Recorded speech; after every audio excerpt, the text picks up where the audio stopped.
welcome to TDSI Forex Masterclass. Ngayong araw, isa na naman pong OFW ang ating bagong graduate. Here's Sige, Sir ma'am. Fred Anthony Wera from Kuwait. Hi, Sir Fred!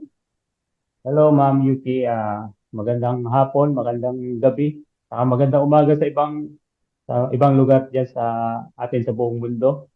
Ah, Salamat po sa pag-invite sa akin dito sa interview for Masterclass Forex Graduate. So, Sir Fred, para na rin po sa kaalaman ng mga iba nating viewers, can you please introduce yourself para mas makilala ka pa po nila? Yes, Ma'am. Ako po si Fred Anthony Wera. Currently nandito sa Kuwait as OFW. For around 19 years now. I started sa Kuwait 2005 and siguro sa hirap ng buhay, no? Dahil umabot na tayo ng 19 years dito sa ibang bansa and still struggling pa rin sa ating finance. So keep continuing lang. Then ito nga, uh, nag, nagbo-forex na rin. And also, sana tuloy-tuloy na yung forex trading natin. So, ano yung background mo, sir, sa trading aside dun sa TDSI Forex class? Meron ka bang mga prior background or prior experience sa pagtitrade? Yes, ma'am, nung 2015, siguro way back 2008 pa, naririnig ko na yung stock market, yung local market natin na Philippine stock market. Naririnig ko na yan dati, noong 2005 kasi, yung kasama ko na manager dyan sa company namin. Binabanggit niya, kung gusto mo raw yumaman, mag-stock market ka. So, na-curious ako. But, ang hirap nung time na yun, way back 2005, ang hirap naman na kung ano-anong hinahanap sa iyo ng broker. And then, wala ka naman ibang mga ID, hinahanap, kung ano-ano pa. So, narinig ko lang, pero wala. Hindi ako nakapag trade sa stock market. Nito na lang 2015 nung nakita ko yung kapatid ko, yung bunso kong kapatid, na nag-post tungkol sa IPO. So, na-curious na naman ako sa kapatid ko. Sabi ko, para saan ba yung mga IPO na yan? Then sabi niya, stock market daw yan. So, sabi ko, baka pwede naman ako maki-share. Maglalagay ako ng konti. 25,000 yung una kong maibigay. Sabi niya, okay. So, ang binili ko nung time na yon parang ano lang ako, investor. Ayala Land, Bloomberry, yung mga yan. Na-trade.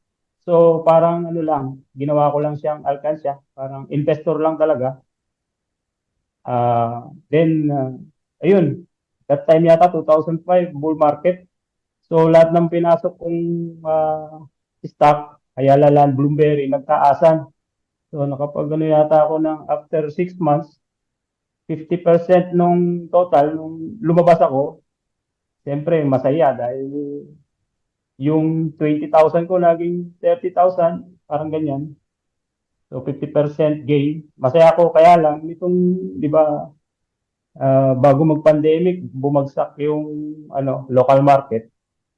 Kaya nabawi rin yata lahat yung na trade ko, yung kinita. And then also kapag pa ako ng alkansya rin, yung kung naalala nyo si Kalata, meron din ako niyan.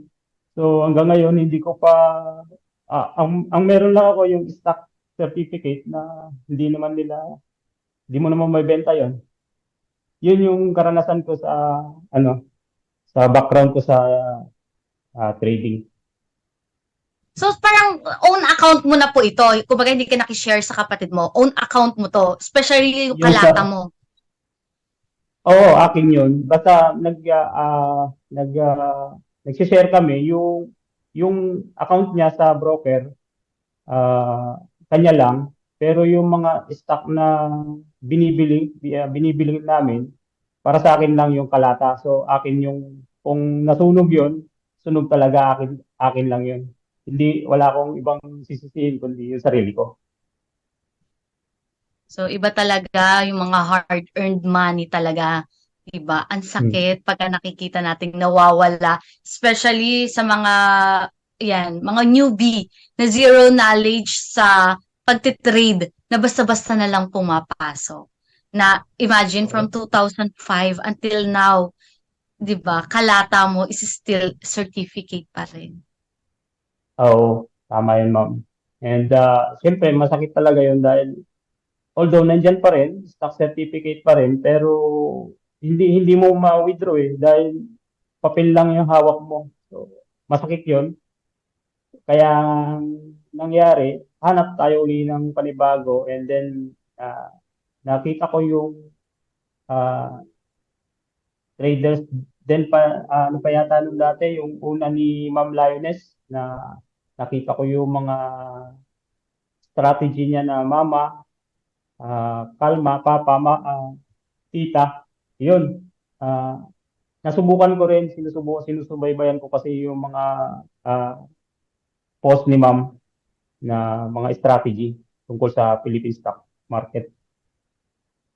Doon mo na rin po nalaman itong ating TDSI at itong ating Forex Masterclass. Yes, ma'am. Para sa iyo, Sir Fred, what is Forex Masterclass? Yung Forex Masterclass para sa akin, mas yung level up siya ng TDSI. So, mas relax para sa akin yung masterclass kasi hanggang ngayon nauna pa akong gumraduate dito sa masterclass kaysa sa TDSI. Bakit? Kasi sobrang busy sa trabaho ko dito dahil dito ako sa construction nagtatrabaho as civil engineer.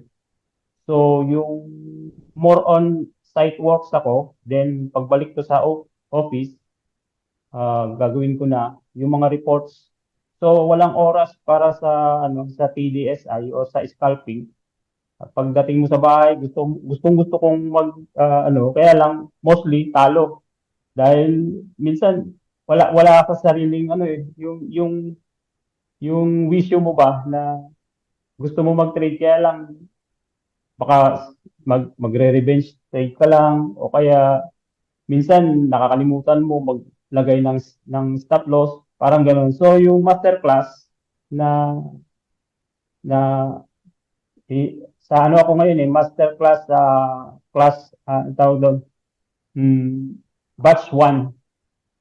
So batch 1 ako dahil nag-offer si ma'am nito lang during nung ongoing namin na TDSI batch 3. So nag-offer, napakaganda naman dahil yung TDSI, yung masterclass na i-offer ni ma'am sa TDSI, although hindi pa kami graduate, pero kasi ang sabi niya, prerequisite nga daw na pwede kang mag-enroll sa masterclass without kahit hindi ka graduate sa TDSI, but you should be uh, nag-TDS ka, student ka ng TDSI. So, dapat, di ba, yun nga, prerequisite ng masterclass is yung TDSI Forex student ka dapat.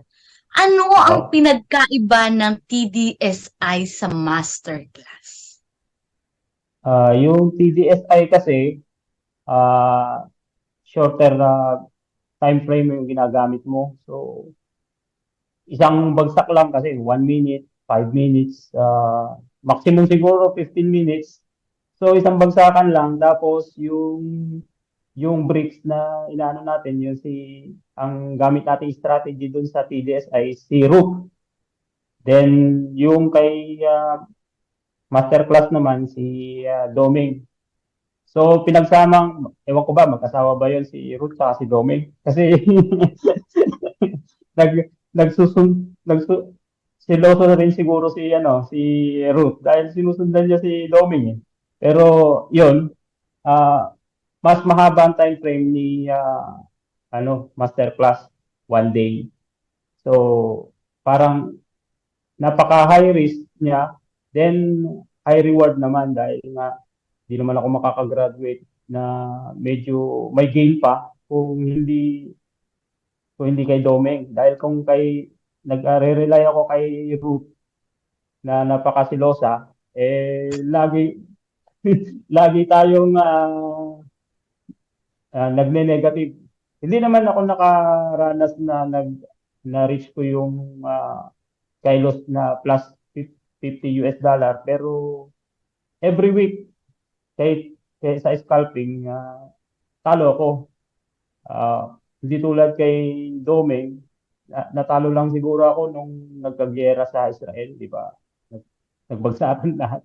Yun, pero ano rin talaga, nakakagulat kasi medyo masakit din yun. Although maliit lang yung lots na kinuha ko, pero iba rin yung pakiramdam.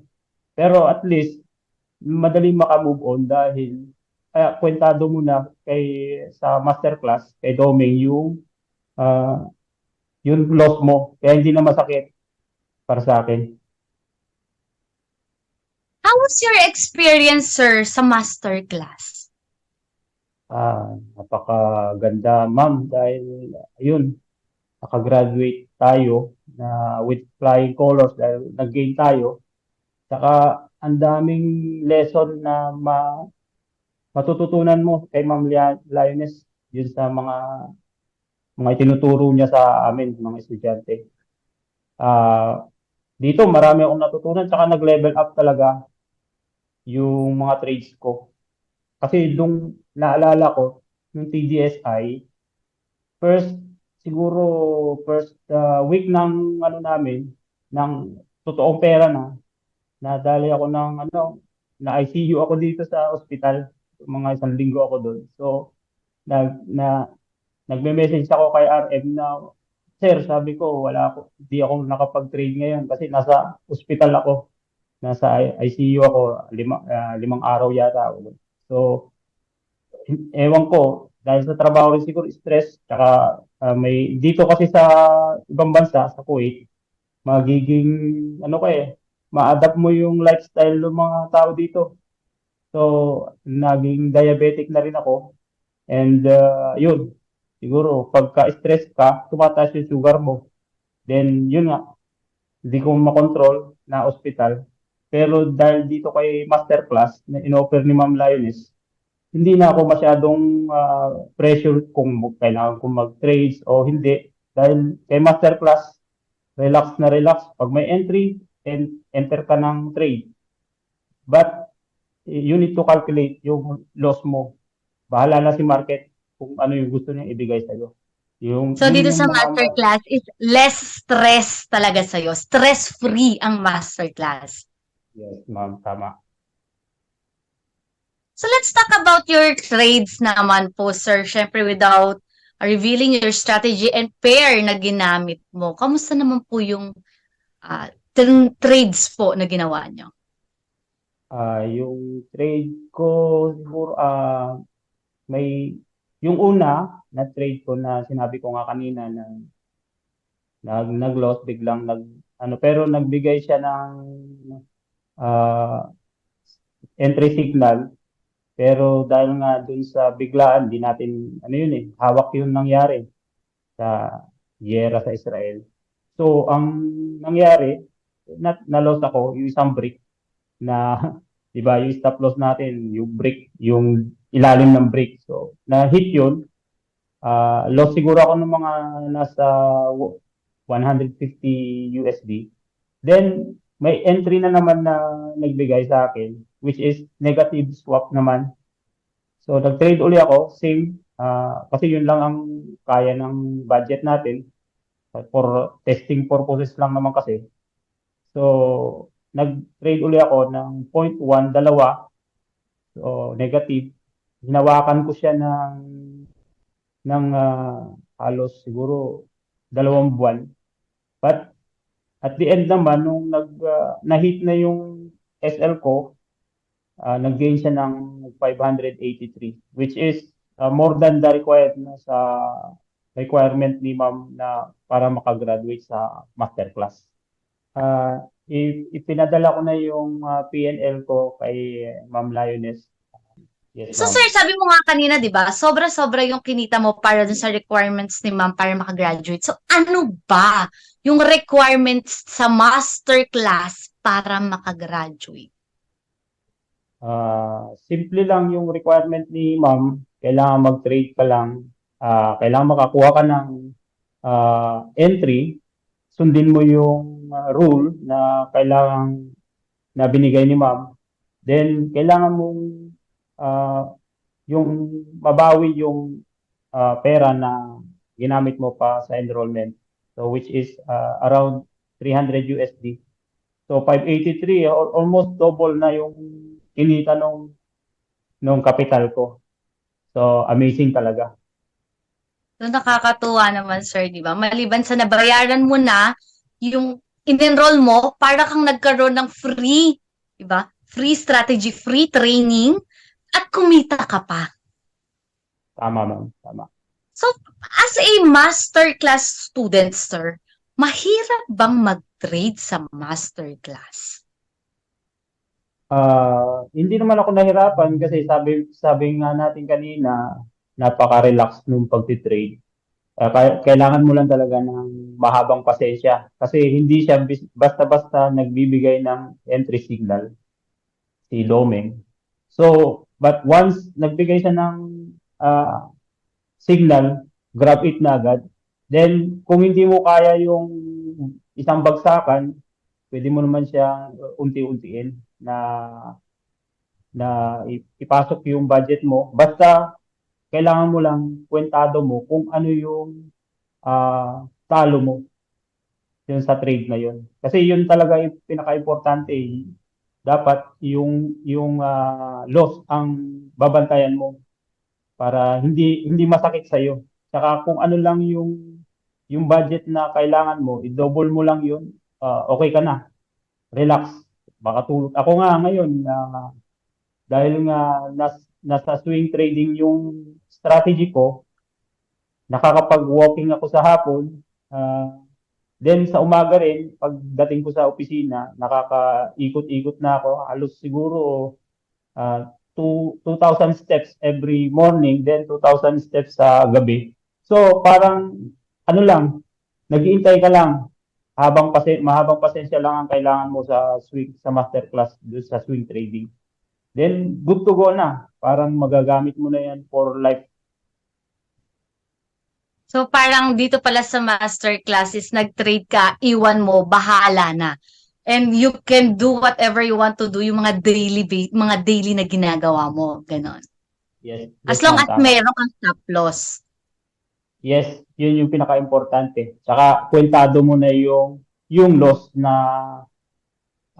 hindi naman labag sa kalooban mo, yung madali kang mag-move on para dun sa loss na yun. So sir, as a trader na ngayon ay kumikita naman na talaga dito sa ating masterclass, would you recommend TDSI Forex Masterclass para sa mga friends, relatives, and colleagues mo to be part of our courses sa ating trading community? Yes, ma'am. Definitely, ma'am. Napaka highly recommended yung mga courses. Lalo na yung mga kaibigan ko na natututo na rin na mag-trade, local tsaka international. Sana ah, pasukin din nila dito sa TDS. Yung starting, syempre, yung iba naman na gustong mag-trade, kailangan niya muna para makapag masterclass ka, enroll ka muna sa TDSI, which is napaka-ganda ng mga programa ng TDS. How about bootcamp, sir? Did you join bootcamp and how was it? Uh, Bootcamp 1 and Bootcamp 2 na nakatapos na rin ako. Yung Boot 1 camp, dito talaga yung nag-improve ng trading ko kasi during ng TDSI, talagang may mga revenge trade, hoping, marami kang problema sa ano sa sarili mo. Yung kalaban mo kasi dito yung sarili mo, hindi naman si market eh.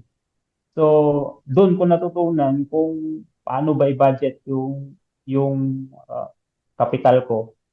Then doon sa bootcamp to naman, dito naman yung ano ang pinakamagandang nangyari doon sa akin kasi meron tayong daily dose na 30 days. So, yun binabalik-balikan ko siya. At naalala ko talaga na, pagka nag-trade ka, ganito gawin mo. Ayun.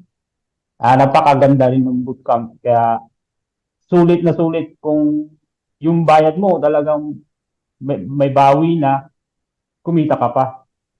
So talagang nakakatulong talaga ang pag-attend ng bootcamp para sa isang trader sa kanyang trading. Yes, ma'am. Lalo na yung daily dose. Biruin mo, ano lang yun, 2, 3 days lang yata yung bootcamp, pero sobra-sobra pa eh. Dahil yung 30 days na magbibigay sa'yo ng paalala, araw-araw, napakalaki. Sobra-sobra yung binayad mo dun sa, sa bootcamp na lesson. Nakakatuwa naman po, sir, at nakaka-proud, di ba, na finally, ikaw ay Salamat, graduate ma'am. na dito sa ating masterclass. Do you have a message po para sa mga kapwa mo po traders na gusto rin sumali dito sa ating masterclass? Opo, ma'am. Pero unang-una sa lahat, nagpapasalamat ako kay Ma'am Lioness saka sa bumubuo ng team ng TDS-PH, TDPH na walang sawang subaybay sa amin. Although yung karamihan wala namang masyadong alam sa trading. Kasi dito empty cup ka talaga eh. Kung ano yung alam mo, ah, tanggalin mo yun. Kasi kailangan mong punuin ng panibago yung cup para sa iyo, napakalaking bagay yun eh. So, para sa aking mga kapwa trader na ah, nangangarap na magtuloy-tuloy yung skills nyo, kasi lifetime na to, ituloy nyo lang, keep trading lang sa inyong lahat. Yun lang po yung message ko, ma'am. So, thank you so much po, Sir Fred. Marami po kaming natutunan sa inyo ngayon, di ba? Imaginein mo po na from 2005, nagtitrade na kayo, naipit talaga kayo sa isang stock nga na until now ay hindi nyo makuha na magto 20 years na, 19 years na, di ba? Pero hindi ka pa rin po sumuko. Hindi ka pa rin sumuko mag-trade at ngayon is Okay. nasa international market ka pa. At ikaw ay graduate at kumikita na. Tama, ma'am. Maraming maraming salamat po. So, thank you so much po once again, sir. Congratulations po ulit. We're very proud of you po and thank you so much. Maraming salamat din po.